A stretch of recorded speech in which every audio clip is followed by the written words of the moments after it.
Hora de Ares. Os detalhes da grande história militar. Um programa de Sérgio Veludo Coelho, com a participação de Paulo Rezende Ribeiro.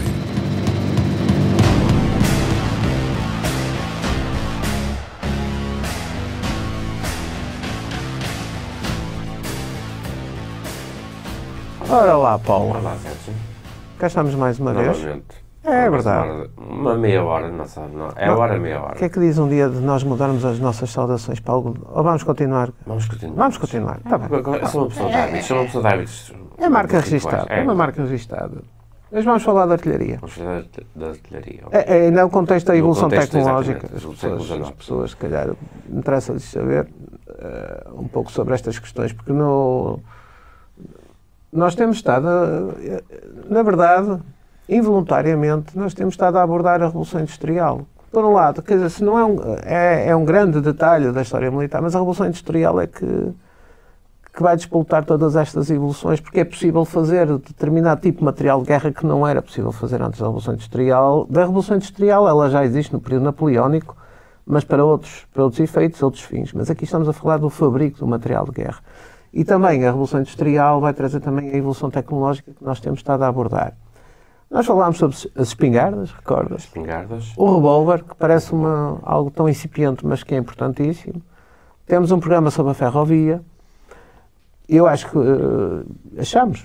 Isto foi assim um bocado o nosso plano. Nós íamos falar, no fundo, falar de guerras específicas do e iríamos, século XIX. Mas depois começámos a constatar que esses pequenos detalhes tecnológicos... E todas elas partilham as mesmas características. Exatamente, é isso. Portanto, começa a fazer sentido nós estarmos a dedicar um bocadinho as nossas conversas tão agradáveis a estas questões tecnológicas. Hoje tínhamos pensado, vamos falar sobre a questão da artilharia.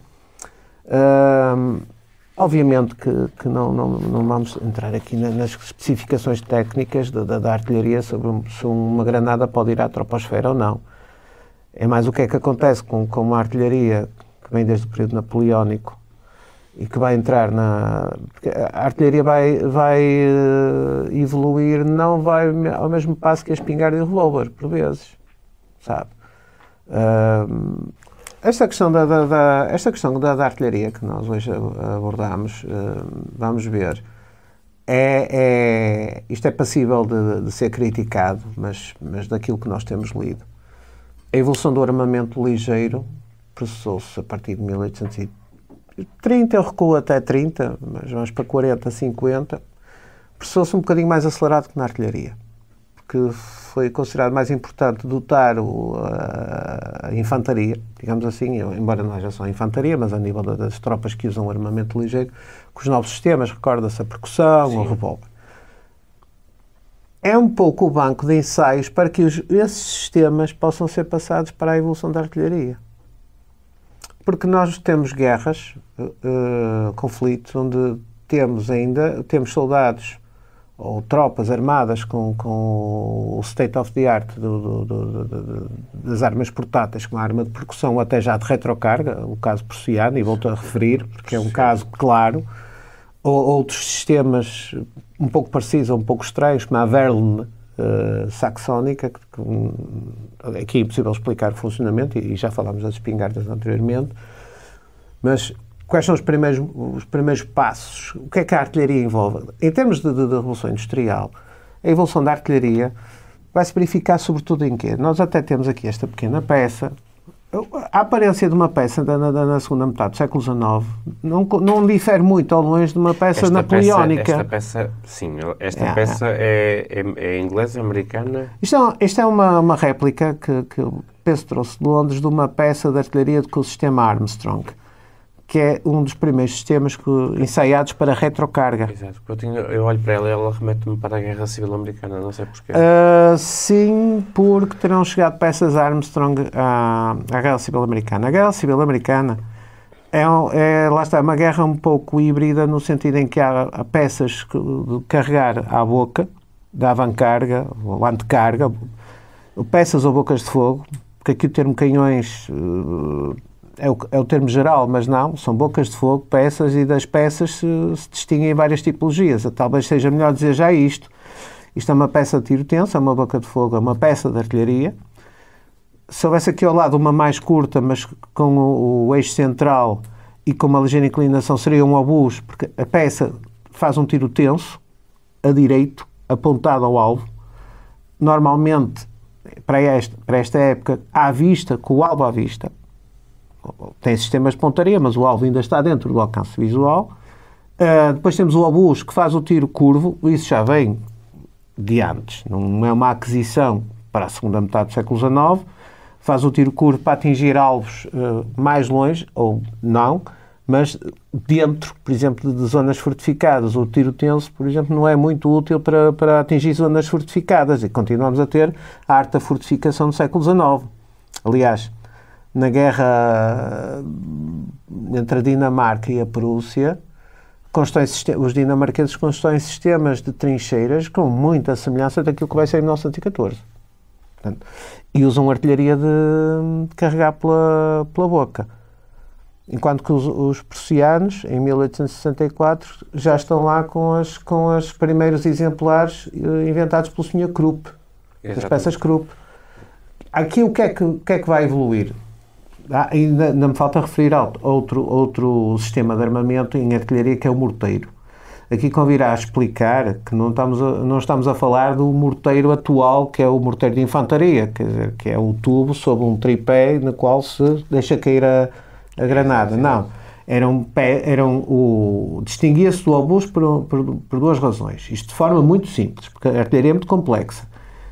O suporte da peça, o munhão da peça, estava situado na culatra, ele assentava, e a curvatura, portanto, o levantamento do ângulo de tiro ainda era muito maior. E até obrigava até que houvessem morteiros de grande calibre, que aparecem com muita frequência em iconografia fotográfica da Guerra Civil Americana e das próprias guerras europeias. Aliás, os americanos elevam a artilharia quase ao nível de calibres e de tamanhos, de dimensões de peças, para lá da peça de campanha, porque isto é uma peça de campanha, é para estar no campo de batalha e acompanhar, não digo que vá atrás das tropas, mas tem mobilidade para ser levada dentro do campo de batalha, assim como o obus e o próprio morteiro. Mas nós temos peças que seriam para o triplo ou quadruplo disto, que são as peças de sítio, as peças de cerco ou as peças de defesa de fortaleza. Nós, por exemplo, aliás, é um tema que está a ser tratado por um amigo meu, que é o Coronel José Paulo Berger, e por outros, mas ele está a tratar isto superiormente, que é a questão, por exemplo, de modificar o conceito durante o século XIX, e isso é algo que não é só para Portugal, que é modificar o conceito da antiga fortaleza, que vem do século XVII, XVIII, como a Forte da Graça, que alguns chegam a ser artilhados com artilharia, passa a redundância, com materiais até modernos, como Portugal, curiosamente, na artilharia moderniza-se rapidamente, passa de um período assim de estagnação do uso da artilharia de bronze, não estriada, do tipo napoleónico. Perdoem por usar a referência napoleónica, mas acho que é melhor. Sim, sim. Acho que é melhor. Antes e depois A artilharia é algo complexo. Se o uso tático da infantaria é complexo, a artilharia ainda é mais complexa. Porquê? Porque exige, por exemplo, que todo o artilheiro não pode ser analfabeto. Os oficiais de artilharia têm uma formação muito mais específica e complexa que um oficial de cavalaria ou de infantaria. Normalmente até os oficiais de artilharia e de engenharia andam muito junto. Até têm, digamos assim, cadeiras. Não vou dizer unidades curriculares, que isso é demasiado moderno, mas tem disciplinas até em conjunto. Tem que ter cálculo matemático para o cálculo de tiro, as questões da meteorologia por causa dos desvios de tiro. Quer dizer, a artilharia, a Revolução Industrial, vai complexificando cada vez mais a evolução da artilharia. Em que sentido? Continuamos a ter os modelos convencionais de suporte, mas o que se vai transformar é isto. Exatamente. Que é o segredo. O segredo é o tubo. Passa a expressão. Pode ser crucificado por um artilheiro, mas é o tubo, é o cano. O cano e como? Como é alimentado e como é disparado, os alcances e as modificações e os materiais e a maneira como é disparado. São muitos, já viu, são muitos fatores juntos. Sim, sim.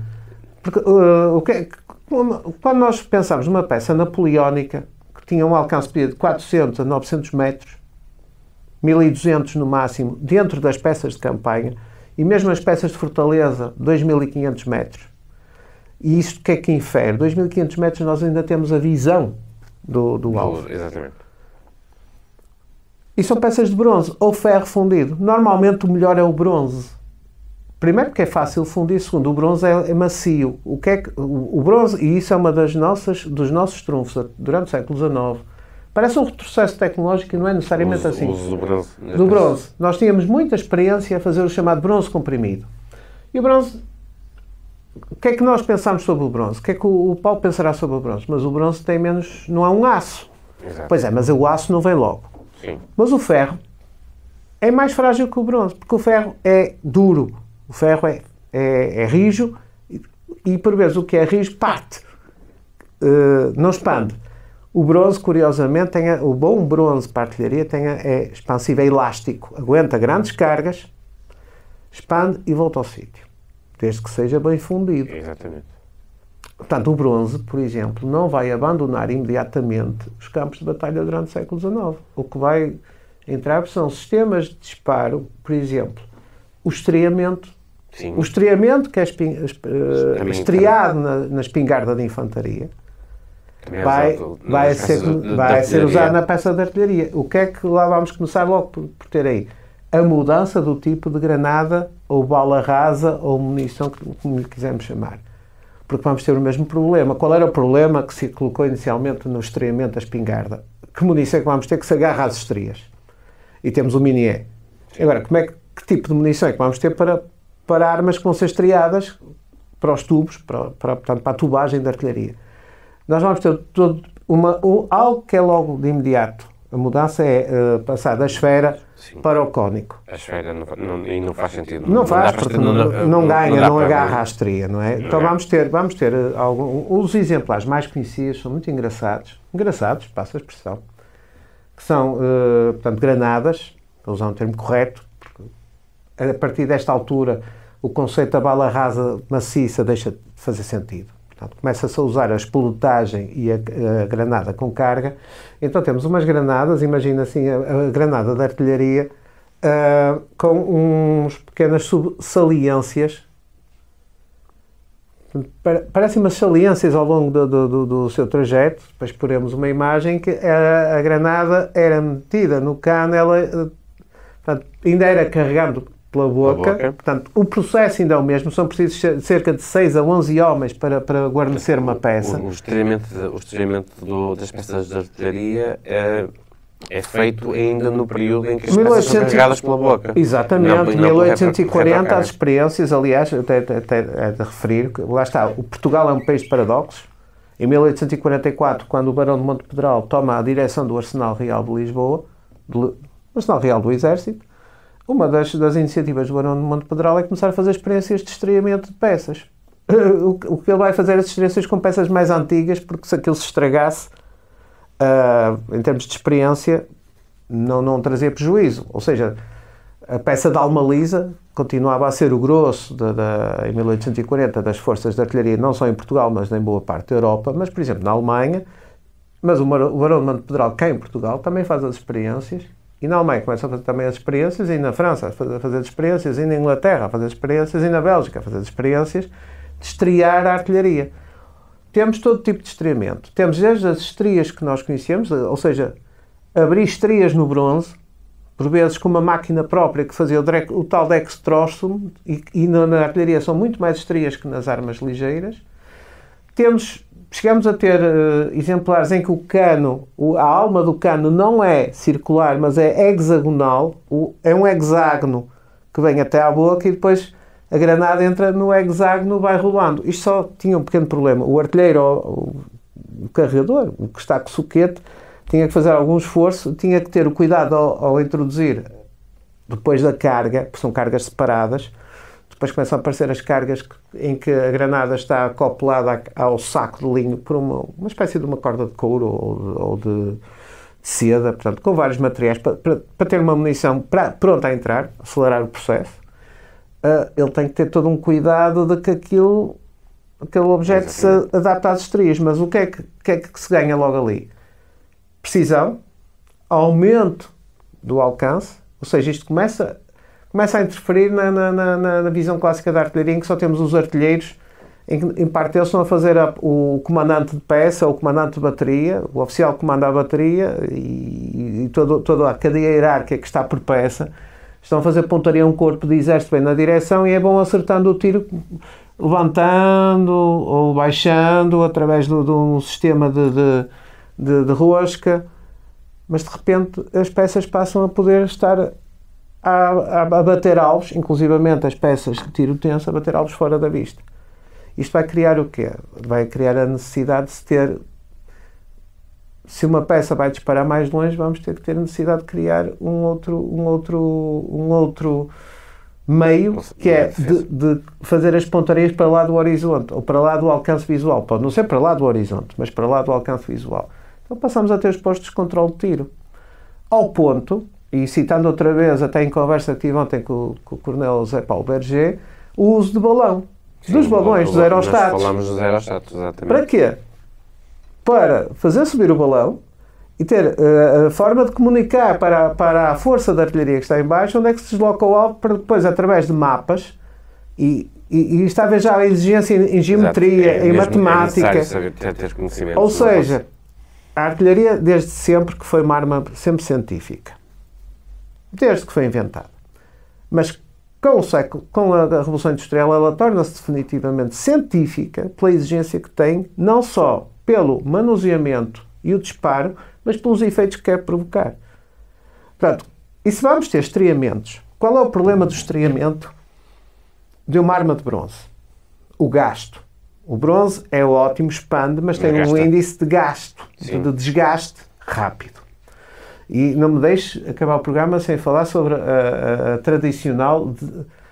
Vão-me desculpar, o desenrascanço tipicamente português, de 1874. Então, quem pode, vai começar a fabricar as tubagens em quê? Em aço.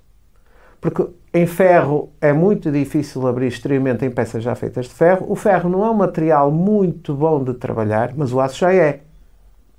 Como era o bronze. Também é moldável. Está a ver a Revolução Industrial aqui em curso. O aço a aparecer. O aço. E vamos ver as indústrias de aço a aparecer em sítios que antes nem tinha. Por exemplo, as fundições de aço suecas. Não, a Suécia não as tinha. De repente investe nelas.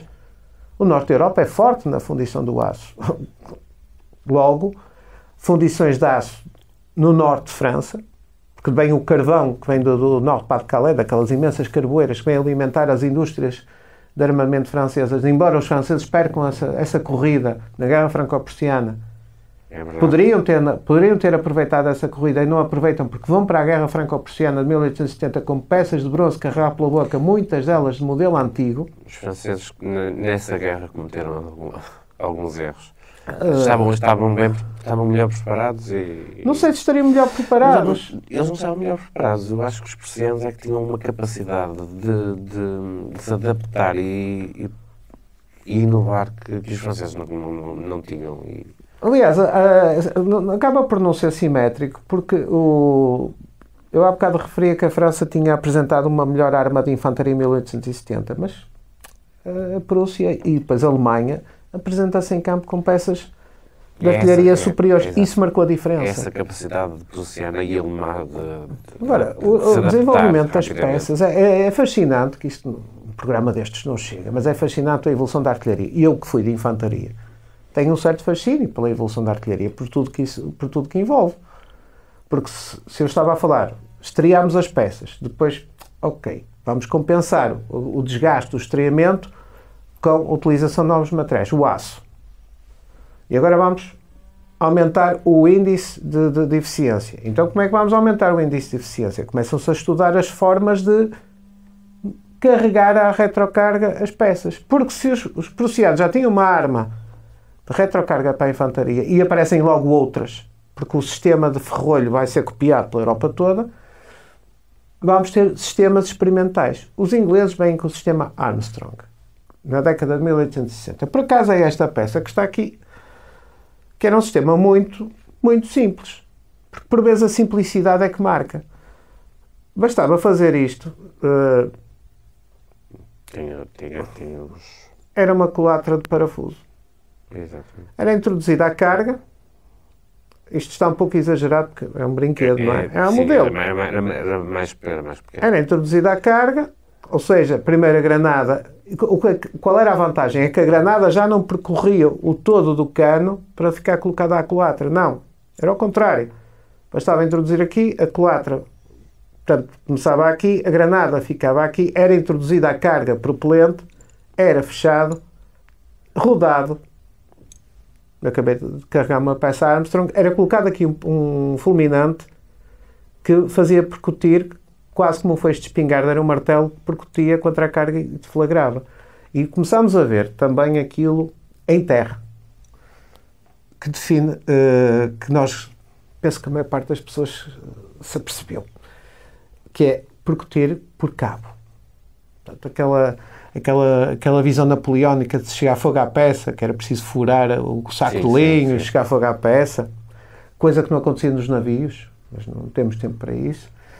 Passa a haver o sistema de percussão das espingardas bem para a artilharia para percutir as cargas. Primeiro em sistemas independentes, grandes cápsulas que eram feitas, portanto, para chegar o fogo à peça por via de percussão, e finalmente, já no final do século XIX, a carga composta em que está a granada, tem a carga que já começa a aparecer nos invólucros de latão, os primeiros, quando não eram, por vezes, os mesmos sacos de linho, mas com uma cápsula de percussão na parte traseira, num taco de madeira, porque está todas as experiências possíveis e imaginárias. E estamos ainda a falar da granada composta explosiva.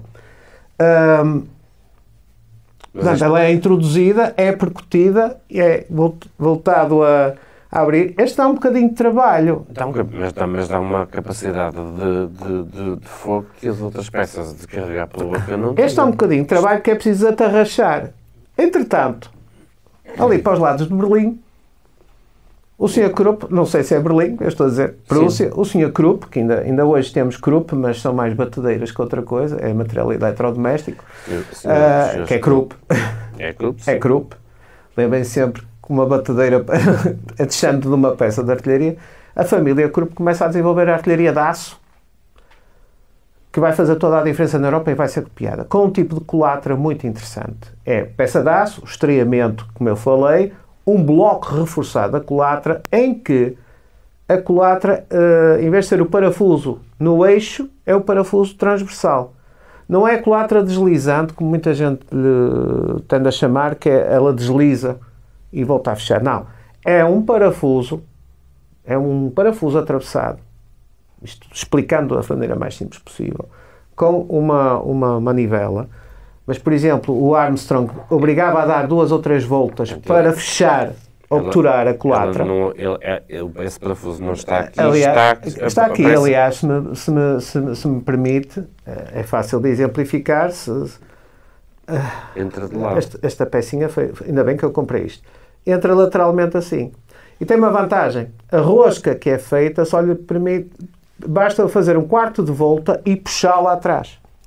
Deixa completamente aberta a culatra. Isto duplica, em relação ao Armstrong, duplica a cadência. Sim.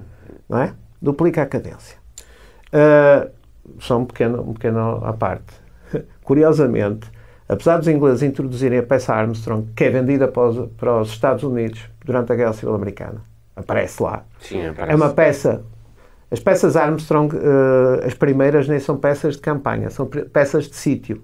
Ou estão nas fortalezas, como no Fort Lincoln, que eu referi, penso que no programa da Guerra Civil Americana. Da Guerra Civil Americana ou da ferrovia. Da ferrovia, o Fort Lincoln, porque era ligado. Sim. É usada em termos navais, porque para a Royal Navy é excelente poder computar, e vem para a nossa Marinha. O sistema Armstrong vem para a nossa Marinha. Contar com peças que não obrigam a andar a recuar para a frente e para trás para carregar pela boca. Sim, não quero estar a obstruir a imagem, fazer isto, não é? É muito mais mas depois, porque os ingleses também são um bocadinho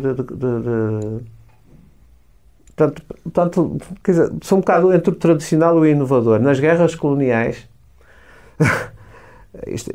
perdoem-me estar a rir um pouco, mas nas guerras coloniais, na Abissínia, por exemplo, em 1868, e até à campanha do Sudão, de 1884, não a última, de 98, eles levam a screw gun.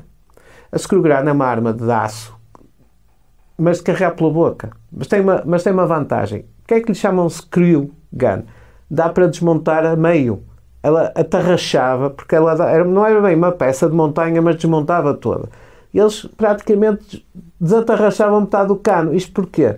Para poder transportar peças, não as pequeninas peças de montanha, que são, por exemplo, uma variante da peça de artilharia, é de pequeno calibre, é peça de montanha, é pequena, mas transportar peças de campanha desmontadas. Para quê? Para usar contra as guerras coloniais, que também prometemos fazer aqui um programa sobre isso, porque, e lá está a pertinência da questão tecnológica.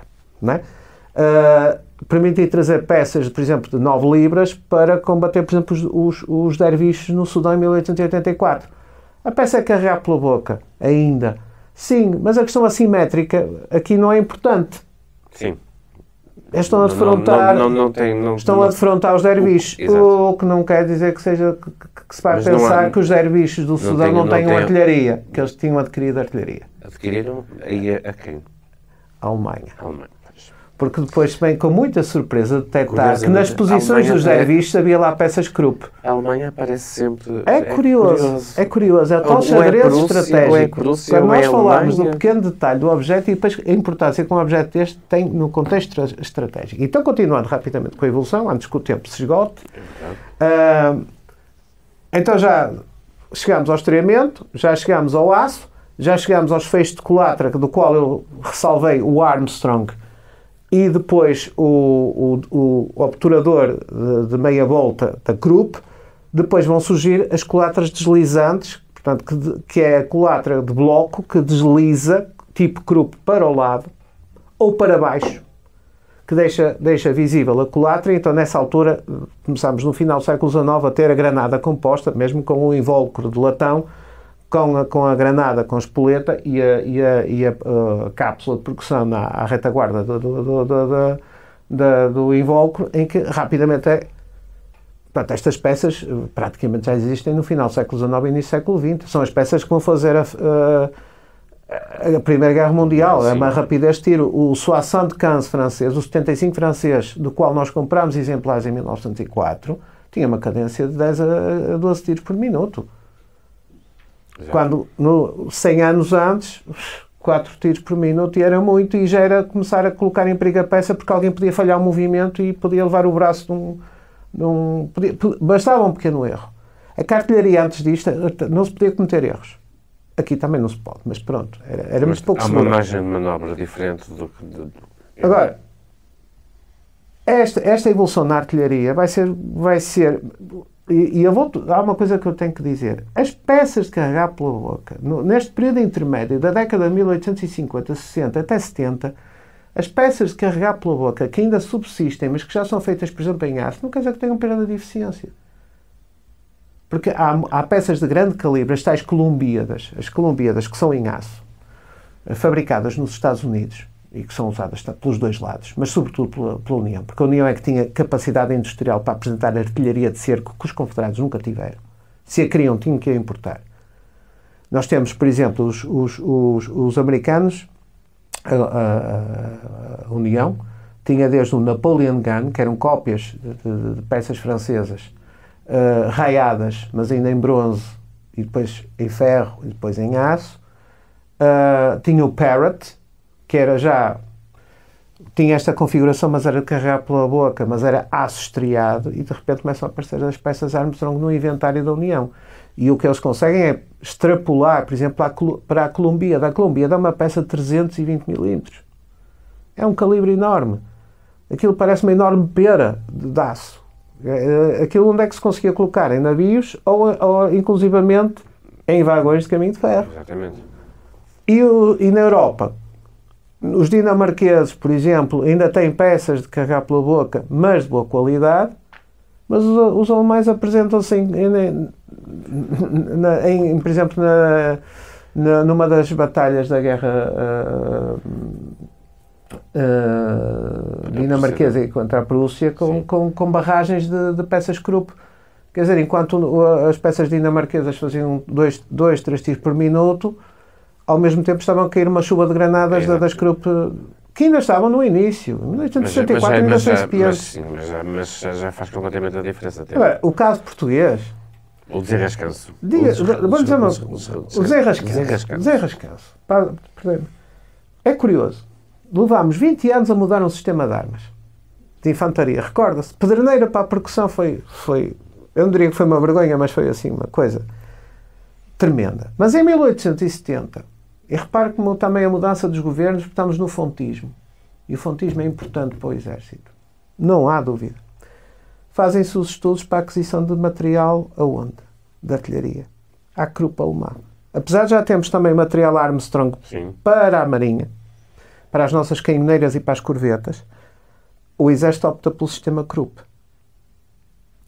Depois de quando? Depois dos bons resultados de quê?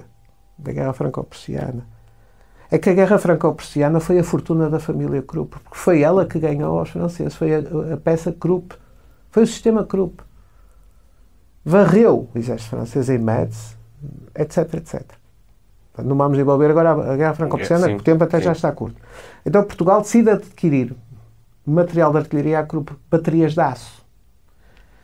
E rapidamente. Porquê? Está a coincidir, o princípio da década de 70 está a coincidir com a Terceira Guerra Carlista. Em Espanha, a instabilidade política é de tal maneira que há o perigo, aliás, eu penso que até alguns dos vencidos da vida, como o Ramalho Ortigão, até sobretudo essa de Queiroz, que chega a escrever um romance, ou melhor, o Mário Cláudio reescreve, que é a Batalha do Caia, que a ameaça espanhola sempre constante, e no fontismo há claramente uma intenção de criar uma força de defesa territorial que passava pela modernização da artilharia. E nós chegamos a fazer essa referência no programa da ferrovia. Exatamente. Então o que é que acontece? Em 74 nós estávamos a fazer encomendas substanciais de peças de artilharia alemã de aço.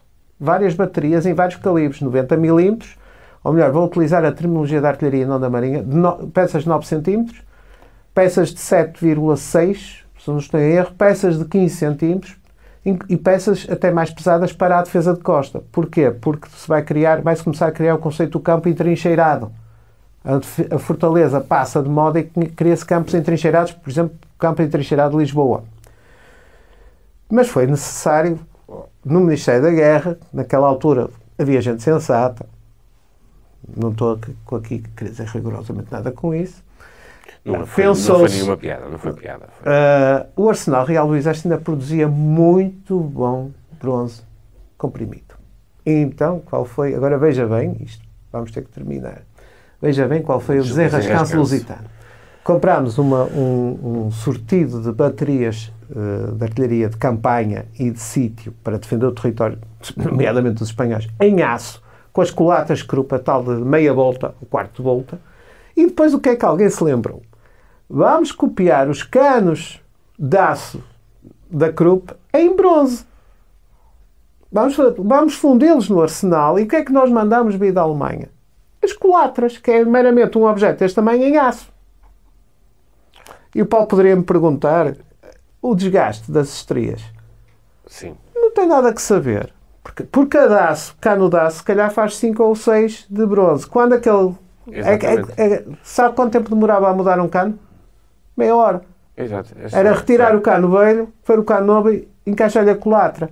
Os reparos, um reparo destes convencional de madeira e ferro, isso nós fazíamos no arsenal, porque a aparência da artilharia, nós temos a artilharia com esta aparência até a Primeira Guerra Mundial, com esta roda raiada, sem os mantoletes, com a flecha. Portanto, isto são as particularidades. Até convido as pessoas a verem online, porque há muita informação sobre a artilharia e, sobretudo, se forem para o Google e procurarem artilharia e forem para imagens, vai-lhe aparecer os diagramas. Portanto, há muita informação. Mas a questão é que isto é fundamental. O avanço da artilharia, o avanço técnico no tático, o avanço estratégico do uso de grandes massas de artilharia, por exemplo, para cercos a cidades, já vinha de antes, mas agora é muito mais letal. Quer dizer, a letalidade que a artilharia tem, só para lhe dar outro exemplo, que não me quero esquecer. Nas guerras coloniais, uma das coisas mais letais que se pode usar, e, sobretudo nas guerras coloniais que vêm depois na segunda metade do século XIX, é a lanterneta. Muito mais eficaz que uma metralhadora. O que é a lanterneta? Isso já era usado antes, mas ali é particularmente letal. É uma lata de latão. Uma lata de latão. É uma lata de metal, é de folha de Flandres, carregada com esferas. Agora imagine uma massa de nativos em carga, derviches, ou zulus, ou Ashanti, que se projetam contra uma força que lhes dispara a queima-roupa as lanternetas. Ou os grape shot, que isso também já vem da Guerra Civil Americana, o nome grape shot. O que é o grape shot? É uma munição um pouco estranha, porque é um taco de madeira com uma haste central em que estão esferas de pequeno calibre. Isto é devastador. O nome grape é um cacho de uvas. Sim. É o grape shot. Isto usado em termos coloniais ou usado contra uma massa de infantaria. Viravam coadores. Coadores, quer dizer, é bom nem descrever a bem das crianças e jovens que nos possam estar a ver qual é o efeito do grape shot. Agora, a questão portuguesa, para terminar. Então, o tipo de desenrascanço português, e desculpem ter metido pelo meio, porque também usávamos o grape shot e vamos ter muitas guerras coloniais, é fazermos outras tantas baterias em bronze com feixes Krupp para completar o parque de artilharia português. E quando alguém questionaria, mas volto a reiterar, faz-se muitos canos de bronze, basta mudá-los. Exato. Por isso é que temos as peças BAM, bronze estriado de montanha. Arsenal Real do Exército. Temos as mesmas Krupp. E o bronze em si é mais barato do que Sim, estava dentro das nossas possibilidades. É engraçado que as peças que são produzidas durante entre 1874 e a década de 1880, até mais tarde, têm sempre essa designação. Bronze BAM, bronze estriado de montanha. Bronze estriado de sítio, BAS. Tem sempre até, por acaso, um acrónimo que define a missão da peça em termos individuais. E falámos em peças de campanha, falámos em obusos e peças de artilharia de costa. Aliás, vamos ter peças, as de aço Krupp, que vêm para a defesa de costa, por exemplo, de 15 centímetros ou mais. Elas vêm em 1876 e há fotografias dos anos 30 em que elas ainda estão nas baterias de defesa, na parede, em Cascais, do campo entrincheirado de Lisboa. A peça perdia efetividade? Não. A peça só perde efetividade se não tiver um bom sistema de pontaria ou pelo menos uma estrutura que lhe organize o tiro. Porque senão não adianta. Isso vai-se ver na Primeira Guerra Mundial e não é agora, pronto, o tema. Mas falar da artilharia, quer dizer, teria muito mais a dizer, mas espero que este programa sirva para situar realmente este avanço tecnológico que tem sido, no fundo, também acompanhar a Revolução Industrial para os contextos que se aproximam dos nossos próximos programas. Exatamente. É a Revolução Industrial pura e dura. Foi um momento em que está uma transição no conceito de guerra. E terminamos aqui dizendo uma coisa, Paulo. Até a Revolução Industrial se direcionar tecnologicamente para o fabrico de armamento, em termos específicos, só lhe digo uma coisa. Não era possível, antes disso, trocar peças de armas. Eram quase individualizadas. Ou seja, uma peça de um mosquete, uma peça de uma pistola, ou até um reparo de artilharia, era muito difícil de haver intercambialidade de peças, porque não havia precisão no trabalho de metalurgia. A partir do momento em que a metalurgia entra nesta onda, digamos assim, do fabrico de material de guerra, as peças mudam. É possível tirar uma culatra de uma espingarda e passar para outra. É possível tirar fazer isto e passar, ou se isto estragar, ou ter peças sobressalentes. Sim. Isto é fundamental para a logística de guerra da segunda metade do século XIX. É peça sobressalente. Eu não lhe disse que os alemães levavam umas agulhinhas extra? Exatamente. Porquê? Porque encaixam imediatamente. Por isso, se mais nada se possa dizer sobre a tecnologia, é uma das coisas mais importantes, é que a Revolução Industrial permite a intercambiabilidade das peças. Isto, em termos logísticos e de operacionalidade de combate, é fundamental. As peças obedecem a determinado modelo, portanto... E ainda hoje é. As partes dessas peças, as peças dessas peças podem ser aplicadas... E ainda hoje é, porque um exército que uma força militar que hoje em dia tenha 4 ou 5 tipos de espingardas diferentes está a criar um pesadelo logístico. E mais não digo. Sim. E mais não digo. Sob pena de estar a entrar em assuntos que não me competem. Exatamente. E por hoje ficamos por aqui com a nossa artilharia. Paulo, sempre a considerá-lo, mais uma vez. E para a semana teremos mais coisas. Teremos mais coisas, com certeza. Muito obrigado. Obrigado.